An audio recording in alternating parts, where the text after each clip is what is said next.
Welcome to another Power Hour presentation from the Canada Growth Network. I have been in sales my entire life, starting, with my lemonade stand. And, when I first put out my lemonade stand, I put it right in front of our house, like a lot of kids would do, right? And I wasn't getting a lot of business. And I noticed that one block down was the route that a lot of people took to get to the beach. So I loaded up my little lemonade stand onto my wagon and I pulled it a block down. And lo and behold, I did gangbusters business. So a second very important lesson that I learned was about, location, location, location, with real estate and with business, right? And I, proceeded apace with that. My first actual career was as a Chicago public school teacher, but I have often said that getting 7th and 8th grade kids to care about ancient Rome was the biggest sales job that I've ever had. So I've always been looking at ways to influence people to get on board with whatever, is the thing that I'm wanting to help them get with. And while I was a school teacher, I became a Mary Kay consultant. I'm sure a lot of us remember Mary Kay. She was one of the first direct marketing businesses out there that has now been copied many, many, many times. And it's, nobody does it as well as Mary Kay did. And I learned everything that I know about salesmanship from my time with Mary Kay Cosmetics. And I was actually in the top 1% of the worldwide sales force with Mary Kay. And I several important lessons that I learned from that time that are foundational to what I do now. One of the main ones, as when I was first beginning, I was, I hated it. I was really scared to go and do the sales. And at the time I was also investing in real estate. So I had a lawyer and I was planning on, and she had ordered some skincare or whatever from me. And I was getting ready to go deliver it to her at her office. And so I had driven downtown and I was sitting in my car, and I also, Mary Kay had just launched a new anti-aging cream. There was $100 set or something like that. And so I wanted to sell it to her along with the cleansing cream and the lipstick or whatever it was that she had already bought that I was getting ready to deliver to her. And at first I was like, what am I going to say to get her to buy this stuff? And I was feeling all of the stuff that a lot of people do when we are getting into sales. I was feeling the sleaziness and feeling the ick, and then it just popped into my head. Wait a minute. She is on this anti-aging product is as good as anything on the market, and it's 50% less than a lot of department store brands. And I'm getting ready to deliver it to her desk. Like, come on. This is not, and it just completely changed my whole vibe about what I was getting ready to do and made me realize I am here in service to her. This is something that she needs, she wants, she's happy to pay for, and I'm making it really super easy and beneficial for her in a bunch of different ways. And it just erased anything in my mind about a feeling that I shouldn't do it, or I'm being pushy, or this is sleazy, or any of the hesitation. And that core lesson has stayed with me forever. And it is foundational to what I teach now around salesmanship. And the core teaching that I offer now is what I call heal your sales wound. And I have identified 6 primary sales wounds that I'll run through real quick. And sales wound number 1 is the money wound. And that is a fear that money has more power in your life than you have over your money. Sales wound number 2 is the love and money wound. And this is the idea that love and money are intertwined in so many of our relationships. So love is never just love and money is never just money. That's a very limiting factor for a lot of folks. Salesman number 3 is and this is the crux of all of that yuck that so many people feel about salesmanship, because the power wound, it's unique in that somebody who's suffering from the power wound is actually inflicting it on others. Whereas with all of the other wounds, if you're suffering from the wound, you're inflicting it on yourself. The power wound is sales is a zero-sum game. And it's either me or you. And I damn sure I'm going to make sure it's going to be me. And so this is the crux of all of the forceful, abusive, manipulative sometimes even fraudulent stuff that gets embedded in salesmanship. And all of the rest of us who aren't like that, just we can't stand the idea of being that. Which brings us to sales wound number 4, which is the anti-selling wound. And it is this: I do not want to be pushy, obnoxious, and rude, so I'm not going to. I'm just not going to sell at all. And of course, if you don't sell at all, if you don't make offers, if you don't do follow up, if you don't, reach out to people, you're going to go out of business. Or if you're a professional salesperson, you're not going to have your job for very long. Sales wound number 5 is the darkest of all the wounds. It is the prostitution, and it is the fear that people will perceive me as somebody who's only doing this for the money. And sales wound number 6 is the visibility wound. And this is, I want to be big, bright, and shiny, but I'm very afraid of doing that. And so this is what's held by a lot of people who have a message to share. They want to be impactful. A lot of people who suffer from the visibility wound are not very money motivated. They're much more service motivated. They want to help people, but they also are very afraid of what might happen. There's a lot of imposter syndrome. There's a lot of self-doubt embedded within the visibility wound. And all of this is, based upon my 20, almost 30 years now of being in salesmanship. And a lot of people will ask me, what is the primary sales wound that people suffer from? And it depends a little bit on where you're coming from. Are you an entrepreneur? Are you a professional salesperson? Are you a founder of a company? So on and so forth. But for entrepreneurs, certainly the primary sales wound is the anti-selling. It is this fear that, I don't want to be pushy, obnoxious, and rude, so I'm not going to sell at all. And at the core of that fear is a lack of self-belief. And a lot of people say, oh, no, I believe in what I sell. Well, you don't really. And it's a little bit like the story that I told of when I was selling Mary Kay cosmetics. Because I on the surface, I could say, oh, sure, this is a good, like this selling this anti-aging cream that I want to sell. It has these benefits. And I could rattle through, my slide deck, so to speak, of this is all the positive things about this product. But it wasn't until I understood on a visceral level the true benefit, not just the features, but the real benefit.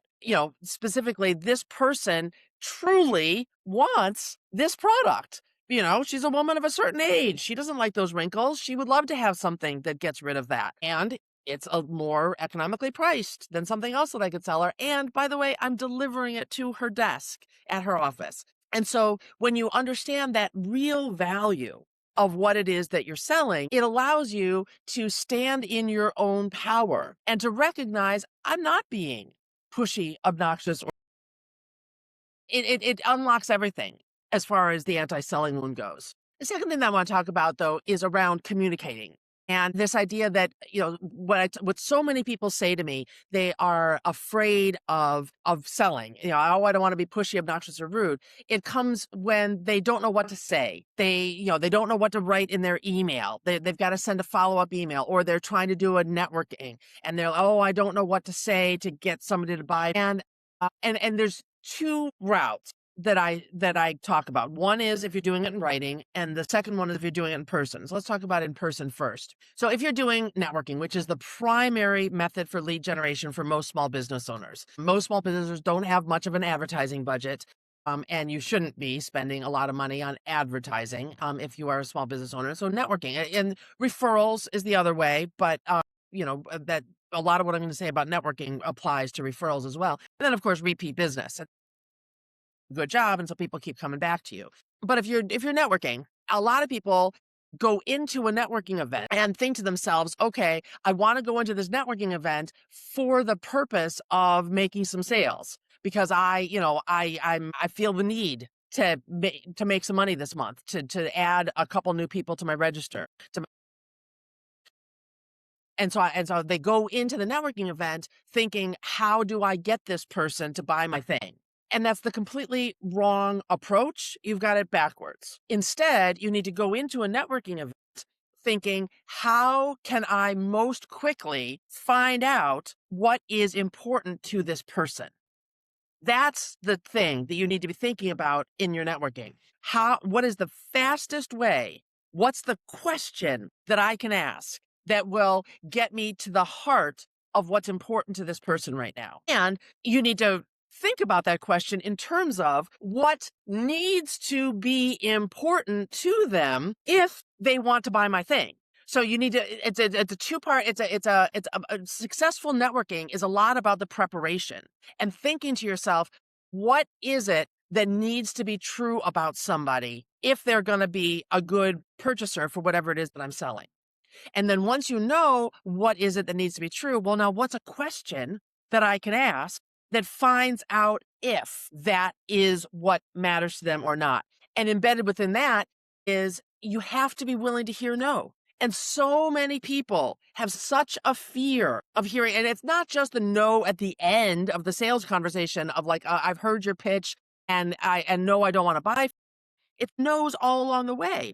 A lot of people don't want to hear if I ask. So in my case, if somebody is going to be a good fit for my coaching, for example, they need to be somebody who is interested in making a real connection with their clients and more so than just the money motivation. So if I ask a question like, what is it that is really driving you in your business? What is your goal for your business? If they start coming at me with their financial figures, I know that they're not a good fit for my coaching.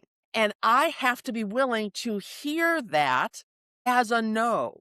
Oh, okay, great. That's so exciting. I hope you meet those goals. Lovely to talk to you. And then you turn and you talk to somebody else, because you're trying to find out as quickly as possible if they are a good fit for you, whether or not the thing that's important to them is what matches you. And if it doesn't, be willing to walk on, be willing to go on to the next person. So that's a communication strategy for when you're networking. Now let's talk and for addressing this anti-selling wound and the need to recognize your own essential core value. And that's why I say it's about the pre-work. It's about knowing what needs to be important to this person in order for it to matter to them. But if you're doing it in writing. If you need to send an email, and let's say it's either your newsletter or you met somebody at a networking event and you got their business card and you thought, oh, maybe they could be a good fit. And so now I'm going to email them and to try to move this conversation along. A lot of people have a hard time with that particular piece of communication. And so what I suggest is that you start with radical transparency, radical authenticity. For example, hi, it was a pleasure to run into you at the South Park breakfast last week, and I'm following up with you now because I would love it if you bought my coaching, and I want to find out if you want to or not. Obviously, you're not going to send that email, but if you get out of the truth of why you're writing to them, I'm writing to you because I would love it if you became my next client. And then from there, allow yourself to go down a mental path of feeding your way back into, okay, what I want for that for them to buy my coaching, and I want to find out if they would be into that. Well, now what else do I need to say to them? What else needs to be true here? And I find that that's a much better way to get into the writing if you start with radical honesty with yourself. That's why, and then the next thing, if that's not enough to click it for you, is to now write about what your fear is. So, hi, it was such a pleasure to run into you at the South Park breakfast meeting last week. I'm writing to you today because I would love for you to buy my coaching, and I want to find out if you'd like to do that or not. And of course, what I'm afraid of is that you don't want to hear from me because you don't have any interest in my coaching. And in fact, why would anybody be interested in my coaching? And so I'm wondering how cheaply I have to offer it to you in order to get you to say yes, because I'm a little bit desperate, right? As soon as that might actually be what is happening. But you don't know that kind of foolishness is stopping you inside your head unless you write it down. So this is not something that I came up with. I got it from Tara Moore, the author of a book called Playing Big, where she talks about the inner critic. And I got this lesson from her, this idea that as long, and I've expanded on it a little bit and worked it into some of what I teach, that your inner critic, this voice in your head that is actually possibly saying literally what I just said a moment ago. But if as long as it's stuck in your head, it's really crafty and sneaky, and it stays in there, and it pretends like it masquerades as something that seems more reasonable, and you can't ferret it out. But when you write it down, now you can realize, oh, well, that's not reasonable. That's all pretty ridiculous. And it allows you to recognize the distinctions, the foolish, charming little self-talk that you're doing that's holding you back versus the legitimate object the person might have. It might be that you are in a place in your business right now where investing $2,500 a month for coaching doesn't make good sense for you. And if so, great, no problem. I do have some free options available as well, or low cost options. You can join my group program that's only $250 a month. And so that's a legitimate objection. Or it could be, you've just hired somebody else to be your coach. And so you're working with them. Great, that's a legitimate objection. But that's not, I suck and nobody would ever hire me, right? And you don't know the distinction, write them down. A quick week for communicating in person, you want to make sure that you are not thinking about how you're going to get them to buy from you. You're thinking about, how can I find out as quickly as possible what's important to them and whether or not that is an intersection with what I do. And for writing and for communicating in writing, start with radical authenticity. Number one, write down what it is that I actually want. And number two, write down what my fears are. Like, I'm hesitant to send you this email today because I'm afraid that you're going to laugh at me and, you look for the delete button as quickly as possible. Right? Thank you for watching. We host a free to attend session every Monday from 1 to 2 p.m. Eastern.